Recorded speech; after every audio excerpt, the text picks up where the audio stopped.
जांच में कई सनसनीखेज खुलासे हो रहे हैं।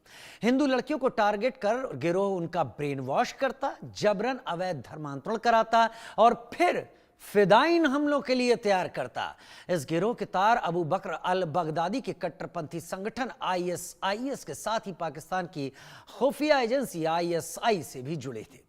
अवैध धर्मांतरण का यह गिरोह 6 राज्यों तक फैला था। इन राज्यों से 10 लोगों की गिरफ्तारी के बाद जांच एजेंसियां इस नेटवर्क के बाकी सदस्यों की तलाश में लगी हैं। इस गिरोह को कनाडा, अमेरिका समेत कई इस्लामिक देशों से फंडिंग की जा रही थी। आगरा में भांडाफोड़ हुए ISIS के मॉड्यूल के इरादे बेहद खतरनाक हैं।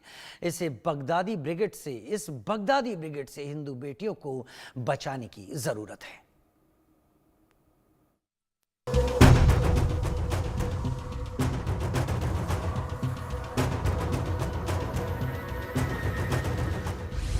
ISIS का खतरनाक सिंडिकेट, हिंदू लड़कियां टारगेट, अवैध धर्मांतरण की आड़, सुसाइड बॉम्बर कर रहा तैयार, लव जिहाद से टेररिस्ट, ISIS के साथ ISI lift, the Kerala story जैसी प्लानिंग, इस्लामिक देशों से फंडिंग, आगरा में धर्मांतरण गैंग, कई राज्यों में कनेक्शन, बगदादी ब्रिगेड से हिंदू बेटियों को बचाओ, आगरा में हिंदू लड़कियों से लव जिहाद, जबरन धर्मांतरण और फिर उन्हें आतंकी बनाने के ISIS मॉड्यूल के खुलासे ने जांच एजेंसियों को सतर्क कर दिया है। अब तक जो जांच सामने आई है उसमें ISIS के बगदादी मॉड्यूल के साथ ही पाकिस्तानी खुफिया एजेंसी ISI से भी इसके तार जुड़े पाए गए। आगरा की 2 गुमशुदा बहनों की तलाश के दौरान यूपी पुलिस और साइबर सेल को ISIS और ISI की मिलीभगत से चलाई जा रही इस गिरोह के 6 राज्यों से कनेक्शन सामने आए, जिसके बाद अलग अलग राज्यों से 10 लोगों की गिरफ्तारियां हुई। अब यूपी पुलिस ISIS के इस मॉड्यूल को खंगालने के लिए देश की बाकी एजेंसियों से संपर्क कर रही है। ISIS के इस नए जिहादी मॉड्यूल की जांच भले ही आगरा से शुरू हुई हो, लेकिन ये 6 अलग अलग राज्यों तक पहुंची, जहां इन 10 लोगों को अलग अलग जिम्मेदारी दी गई थी। मॉड्यूल में कई लोग एक दूसरे को नहीं जानते थे। किसी को घर, किसी को मकान, किसी को पैसे का इंतजाम और किसी को नए दस्तावेज बनाने की जिम्मेदारी दी गई थी। हर कोई अपने काम में लगभग एक्सपर्ट था। मदद डार्क वेब से मिल रही थी और कोई हैंडलर इन सबको अलग अलग तरीके से दिशा निर्देश देता था। टेलीग्राम पर किस तरह से मैसेज मिलना है, कोड कैसे डिकोड करना है और कैसे आगे आने वाले वक्त में अगर हैंडलर कोई मैसेज नहीं देता तो क्या करना है। ये वो बातें हैं जो ISIS के नए मॉड्यूल से गिरफ्तारी के बाद अब जांच एजेंसियां पता लगा रही। धर्मांतरण गिरोह के मुस्लिम युवक हिंदू नाम से हिंदू लड़कियों को प्रेम जाल में फंसाते, फिर उनका जबरन धर्मांतरण करते, फिर हिंदू लड़कियों का ब्रेन वॉश कर उन्हें फिदाइन हमले के लिए तैयार कर रहे थे। आगरा की जिन 2 बहनों को धर्मांतरण के चंगुल से निकाला गया, उसमें एक के सोशल मीडिया अकाउंट से जो फोटो मिली है उसमें युवती AK-47 लिए हुए है। जानकारी के मुताबिक हिंदू लड़कियों को फंसाने से लेकर उनके धर्मांतरण और फिर आत्मघाती हमले के लिए तैयार करने में नेटवर्क के लोगों की अलग अलग जिम्मेदारियां तय थी। गैंग के लोगों तक गोवा से गिरफ्तार आयशा के जरिए विदेशों से हो रही फंडिंग को पहुंचाने की जिम्मेदारी थी। सूत्रों के मुताबिक अवैध धर्मांतरण के इस सिंडिकेट को विदेशों से फंडिंग हो रही थी। कनाडा, अमेरिका, कतर, UAE से हो रही थी फंडिंग। बांग्लादेश समेत अन्य इस्लामिक देश भी फंडिंग कर रहे थे। जांच एजेंसियां विदेशी फंडिंग के हवाला नेटवर्क को खंगाल रही हैं। उत्तर प्रदेश के छांगुर गैंग के बाद आगरा का ये नया मॉड्यूल जो सीधे आतंकी तारों से जुड़ा हुआ है, ISIS का ये सिग्नेचर मॉड्यूल जिससे हर कोई जितना भी जान पा रहा है उतना कम ही लग रहा है। जांच एजेंसियों को ऐसी भी जानकारी मिल रही है कि कोई फॉरेन फंडिंग का मॉड्यूल इस पूरे मॉड्यूल को ना सिर्फ मदद कर रहा था बल्कि ट्रायल बेसिस पर कुछ लोगों को कुछ जानकारियां दी गई थी।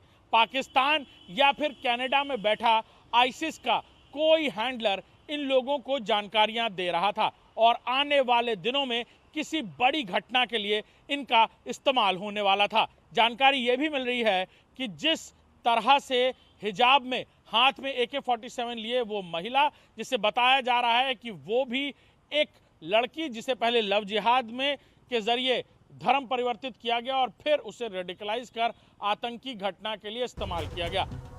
जांच में सामने आया है कि ISIS और आईएसआई से जुड़ा ये गिरोह अब तक सैकड़ों लोगों का करवा चुका है धर्मांतरण। इस अवैध धर्मांतरण गिरोह में अलग अलग मॉड्यूल काम कर रहे थे। एक ग्रुप फंडिंग जुटाता था, दूसरा लोगों को रेडिकलाइज करता था और तीसरा ग्रुप उन्हें छिपाने का इंतजाम करता था। आगरा की जिन 2 बहनों का ब्रेन वॉश कर अवैध धर्मांतरण कराया गया, उसमें आईएसआईएस के 3 मॉड्यूल शामिल थे। फिल्म द केरल स्टोरी की तर्ज पर आगरा में कश्मीर की रहने वाली लड़की ने दोनों बहनों को अपने जाल में फंसाकर कट्टरपंथी बनाया और अवैध धर्मांतरण से लेकर घर से भगाने की प्लानिंग में शामिल रही। दोनों बहनों की शादी मुस्लिम लड़कों से करवाने की भी प्लानिंग थी, लेकिन उससे पहले ही पुलिस ने गिरोह का भंडाफोड़ कर दिया।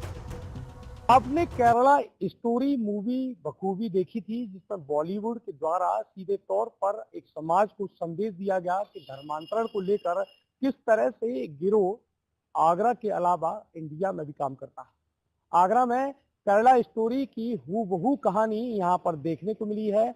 एक भाटिया परिवार की एक बेटी कैसे एक मुस्लिम कश्मीरी लड़की से मिली, उसके बाद उसको कश्मीर ले जाया गया और कहीं न कहीं धर्मांतरण के खेल में उसको शामिल किया गया।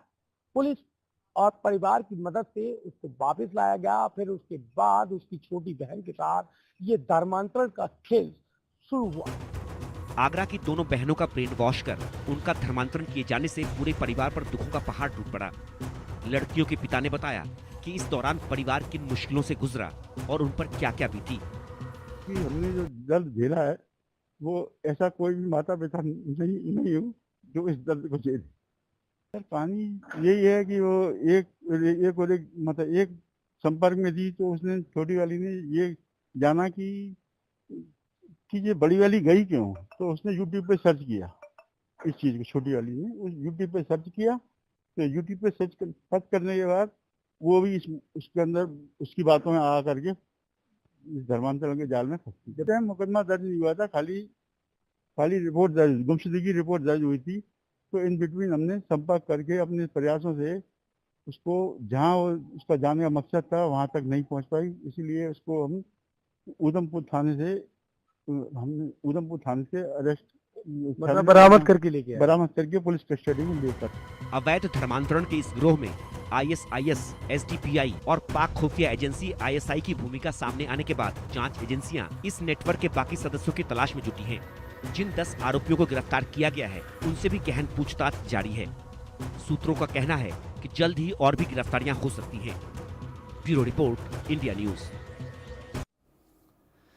एक ऐसी साजिश जिसको तार देने की, जिसको फ्यूल देने की, जिसको आगे बढ़ाने की कोशिश हर कहीं साजिश में जुटे हुए अलग अलग फोर्सेस के जरिए की जा रही है। 2 तस्वीरें हम आपको दिखा रहे हैं। ये अबू बकर अल बगदादी है जो आईसिस का मुखिया बताया जाता है और अमेरिकी अटैक में इसको मार डाला गया था। इसके जरिए एक ऐसे कट्टर आतंकी संगठन को आगे बढ़ाया गया जिसने लोगों को रेडिकलाइज करने और लोगों को, गैर इस्लामी लोगों के ऊपर हमला करने में किसी तरह से कोई गुरेज नहीं किया।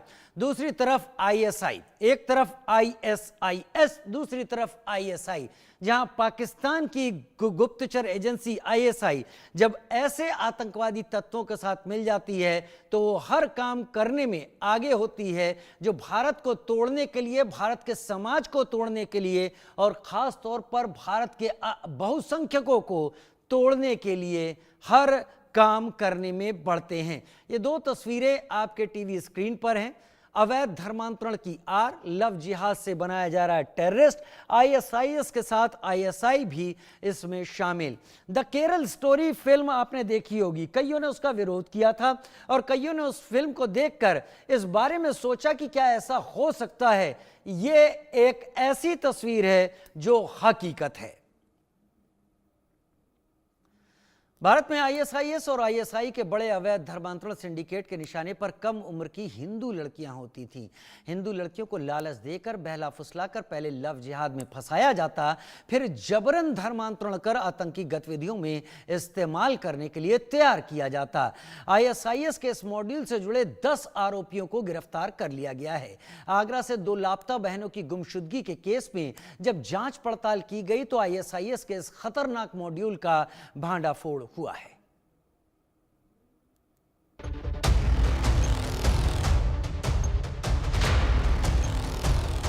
आगरा में आतंकी संगठन आईएसआईएस के आतंकी मॉड्यूल का बड़ा खुलासा हुआ है। आईएसआईएस के आतंकी मॉड्यूल के खुलासे से धर्मांतरण और लव जिहाद से भी बड़ी साजिश सामने आई है, जिसमें मासूम लड़कियों को पहले प्रेम जाल में फंसाया जाता है और फिर उनका धर्म परिवर्तन कर उन्हें आतंकी घटनाओं में इस्तेमाल किया जाता है। आईएसआईएस के इस मॉड्यूल के पास से एक तस्वीर भी बरामद हुई है, जिसमें एक लड़की ने अपने हाथों में AK-47 थाम रखा है।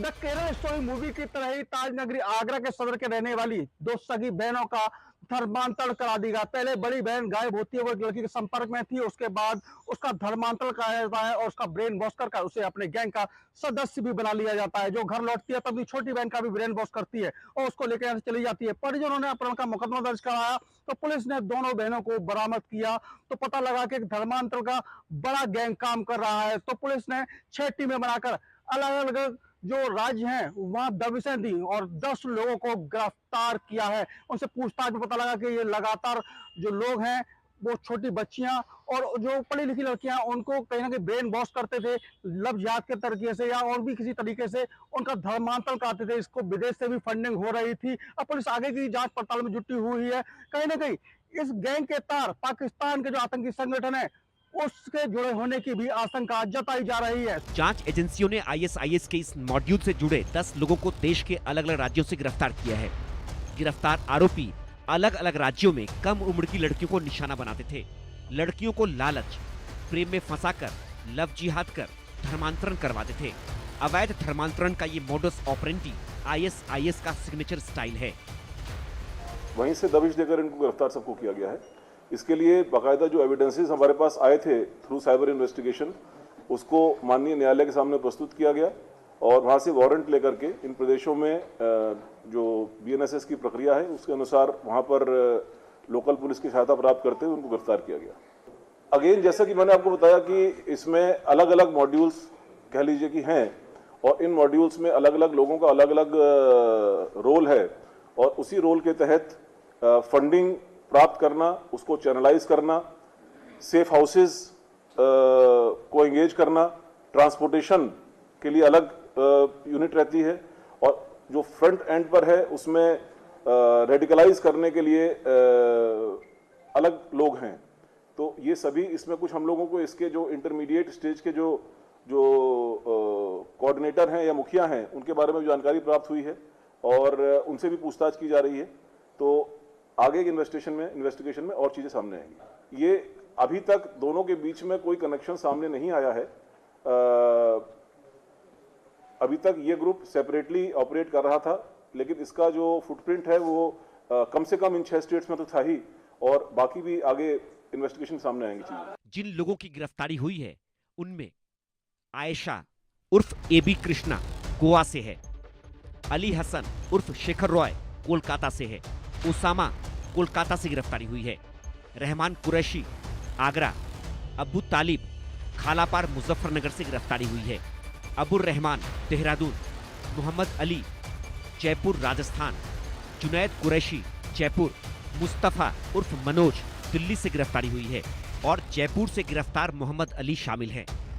इस वर्ष में मार्च माह में आगरा के सदर बाजार थाने में 2 सगी बहनें जिनकी उम्र 33 वर्ष वो 18 वर्ष थी, जिनका नाम अमीना और जोया था। उस संबंध में सदर बाजार थाने में गुमशुदगी दर्ज कराई गई। इस प्रकरण की गंभीरता को देखते हुए उसको जो NBS की धारा है 87, 111, 3, 111, 4 जो BNS हमारी है भारतीय न्याय संहिता, उसकी इन 3 धाराओं में और 3/5 उत्तर प्रदेश विधि विरुद्ध धर्म संपरिवर्तन प्रतिषेध अधिनियम 2021 जो बनाया गया धर्म परिवर्तन के लिए, इसके अंतर्गत मुकदमा रजिस्टर्ड किया गया सदर बाजार थाने में। तत्पश्चात जो हमारा साइबर थाना है, साइबर थाने में इसको ट्रांसफ़र किया गया और इसके बारे में पूरी जानकारी DGP सर को और ADG LO सर को दी गई। इसके बारे में घटना के जब हम लोग तह में गए, जब इसको दिया गया, इसीलिए साइबर जो हमारी साइबर थाना है उसको, तो घटना के तह में जाने पर पता चला कि कई प्रदेश में कम से कम 6 प्रदेश ऐसे थे जहां पर जो लोग बैठे हुए थे वहां पर ये लोग रेडिकलाइजेशन को बढ़ावा दे रहे थे, लव जिहाद में संलिप्त थे और इसकी फंडिंग विदेशों से होती है, जैसा सर ने बताया कनाडा से, यूएस से इनकी फंडिंग हो रही थी। घटना की इसको गंभीरता को देखते हुए डीजीपी महोदय के निर्देश पर मेरे द्वारा स्वयं इसका पर्यवेक्षण किया गया और एडिशनल डीसीपी हमारे एक आईपीएस ऑफिसर्स थे, वो इसको डायरेक्ट उन्होंने देखना शुरू किया और प्रतिदिन इस पर हम लोगों ने काम करना शुरू किया। घटना के संबंध में साक्ष्य जुटाने के बाद जो प्रकाश में 7 अभियुक्त आए थे, उनके खिलाफ हमारे जो न्यायालय है आगरा की न्यायालय से उनके खिलाफ एनबीडब्ल्यू वारंट लिया गया तथा बंगाल, गोवा, उत्तरांचल, उत्तराखंड, दिल्ली, राजस्थान और वह उत्तर प्रदेश में 11 जगह पर हमने अपनी टीम को भेजा, जिसमें 45 से 50 लोग हमारे थे जो कि इस रेड की टीम में गए थे। इस मॉड्यूल का खुलासा आगरा की 2 गुमशुदा बहनों की तलाश के दौरान हुआ। 33 साल और 18 साल की 2 बहनों की खोजबीन शुरू हुई तो पता चला कि कई राज्यों में लव जिहाद और धर्मांतरण का नेटवर्क चल रहा है। लव जिहाद में शामिल आरोपियों को कनाडा और अमेरिका से फंडिंग हो रही थी। शुरुआती जांच में सामने आया कि इस ग्रुप का संबंध पीएफआई, एसडीपीआई और पाकिस्तान के आतंकी संगठनों से भी हो सकता है। फिलहाल जांच एजेंसियां छानबीन में लगी हैं। Bureau report, India news.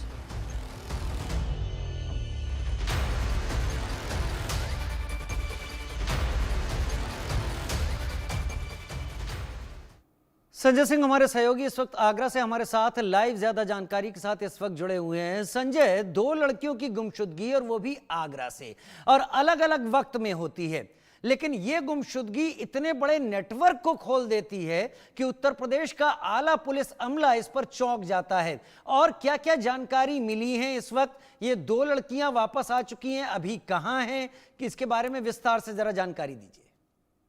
जिस प्रकार से आपको बता दें कि सदर इलाका है जहां पहले बड़ी बहन एक लड़की के संपर्क में आती है, उसके बाद उसकी दोस्ती होती है और वो कहीं ना कहीं उसको कश्मीर ले जाती है और जहां उसका धर्म प्रदर्शन कराती है और साथ ही उसका जो ब्रेन है वो उसको वॉश कर देती है। उसके बाद वो लड़की को परिजन ढूंढते हैं, तलाशते हैं तो पता लगता है कि वो कश्मीर के बरमूला में है, वहां से उसको वापस लाया जाता है। तो वो जो बड़ी बहन थी अमीना, उसने अपना नाम रख लिया था, तो अपनी छोटी बहन को ब्रेन वॉश करती है और उसको भी यहाँ से ले जाती है। जब इस दोनों की गुमशुदगी दर्ज की जाती है तो एक बड़ी टीम बनाई जाती है और आईपीएस के नेतृत्व में ये टीम बनाई जाती है। लगभग 45 से 50 लोगों की ये टीम थी इस प्रकार से काम कर रही थी। तो जब इन लड़कियों को कलकत्ता से बरामद किया जाता है तो इस बात का खुलासा होता है कि एक बड़ा गैंग काम कर रहा है, यानी धर्मांतरण का बड़ा गैंग काम कर रहा है और कहीं ना कहीं लव जिहाद के जरिए और बहला फुसलाने के जरिए, पैसे का लालच देने के जरिए इस प्रकार से ये पूरा काम कर रहा है। उसके बाद ये पूरी टीम कहीं ना कहीं जो 6 राज्य हैं वहां दबिशें देती है, तो वहां 10 लोगों की गिरफ्तारी होती है। जब 10 लोगों की गिरफ्तारी होती है उनसे और पूछताछ होती है तो पता लगता है कि ये पूरा रैकेट काम कर रहा है, जिसको फॉरेन से फंडिंग हो रही थी, यूएस और कनाडा से इसको पैसे भेजे जा रहे थे। साथ ही आपको बता दें तो इसका सिग्नेचर स्टाइल है वो ऐसा ही आईएस की जो स्टाइल है उसी के स्टाइल में किया जा रहा है। जिस प्रकार कहीं ना कहीं पहले लव जिहाद में छोटी बच्चियां हैं जो उनको फंसाया जाता है, फंसाने जाने के बाद उनका धर्म परिवर्तन कराया जाता है और कहीं ना कहीं आतंकी गतिविधियों में भी उनका इस्तेमाल किया जाता था। इस प्रकार की जो सारी चीजें अभी सामने आ रही है उसको लेकर पुलिस पूरी जांच पड़ताल में जुटी हुई है, छानबीन में जुटी हुई है और इस जो तार है कहाँ तक जुड़े हैं उसको लेकर जो एजेंसियां हैं उत्तर प्रदेश की लगातार लगी हुई है। ठीक है संजय, बहुत शुक्रिया मेरे साथ जुड़ने के लिए इस जानकारी के साथ आपका। उधर अवैध धर्मांतरण मामले में यूपी एटीएस का शिकंजा लगातार कसता जा रहा है। इस हाई प्रोफाइल मामले में एक के बाद एक लगातार हो रही गिरफ्तारियों से